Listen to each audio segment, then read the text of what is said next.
We're about to watch a 5-year transition in the life of this woman as her mind begins to unravel. Our journey begins in central Pennsylvania. Okay.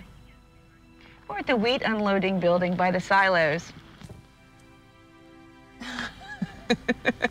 We're back in the boonies. This place seems somewhat familiar to Marie Vitale, but she can't quite figure out how she ended up here. Oh, I have no idea, Mom, what street we're on. Marie is relying heavily on her GPS. Yes, darling. We're trying to recalculate. I really am. I just have to figure out how to do it.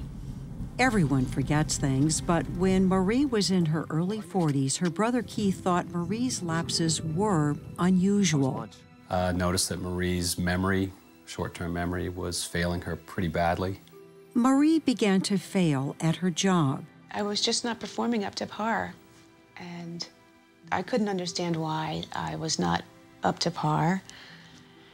So they were very disgruntled with me. She was fired. Even her longtime friends began to wonder if perhaps something else was going on. They were wondering if it was, as Marie started drinking, is she smoking dope? What's going on? Marie knew a little something about mental health. Several years earlier, her father, Ted, had been diagnosed with dementia. So she went to his doctor. His answer, see a psychologist for depression. I said, Doctor, I live with this. It sounds like you're saying that she's either a hypochondriac or, you believe that she's a depressed person. But there was another remote possibility, Alzheimer's.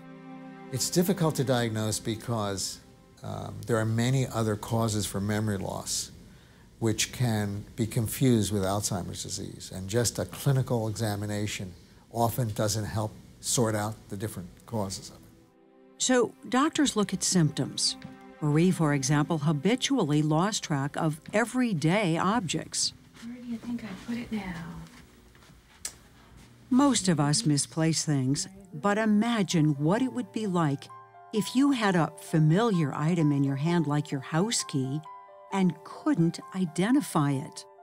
Well, if you look at a key and you don't know what it's for, oh my God, why wouldn't you expect Alzheimer's immediately? It doesn't last forever. The next day you might look at your key and of course you know what it's for. That's because when it starts, your brain adjusts. If you think about the neurons in your head like roads, and you're just trying to travel a road to get to a piece of information, and the easiest road to travel is Main Street, it's paved, you're familiar with it, just go down Main Street and get what a key is.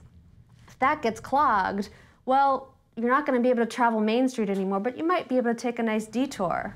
And maybe it's a side road, maybe it's a dirt road, but you'll find it and eventually get to, oh, that's a key. I use that to open the door. I just took her on turn. As Marie's memory continued to fade away, she pressed for answers.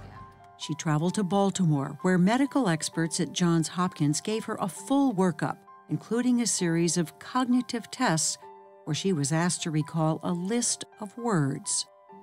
Dr. Rich O'Brien, chief of neurology at Johns Hopkins Bayview Medical Center, personally reviewed her case.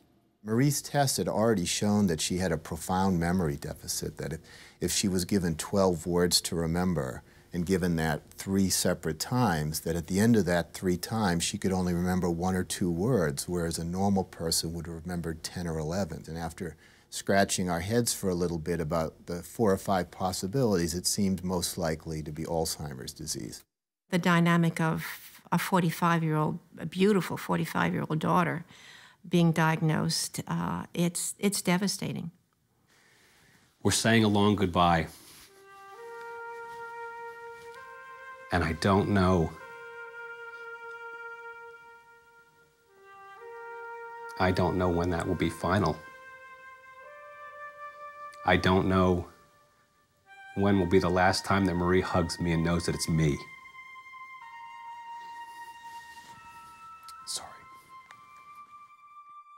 Marie has a rare form of Alzheimer's called early onset. striking those younger than 65.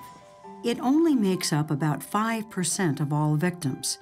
It was one of those early onset cases that got German psychiatrist Alois Alzheimer's attention in 1906, giving the disease its name. One of the more recognizable public figures today with early onset is University of Tennessee Lady Vol basketball coach Pat Summitt. In August of 2011, the winningest coach in NCAA basketball history stunned the sports world. Once last season concluded, I addressed some ongoing concerns regarding my health. After consulting with my local physicians, I decided to visit the Mayo Clinic in Rochester, Minnesota.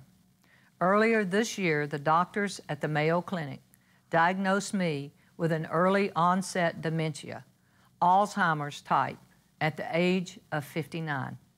With the full support of the University of Tennessee, she has no plans to step down as head coach, unwavering from her tough-as-nails persona. I feel fine.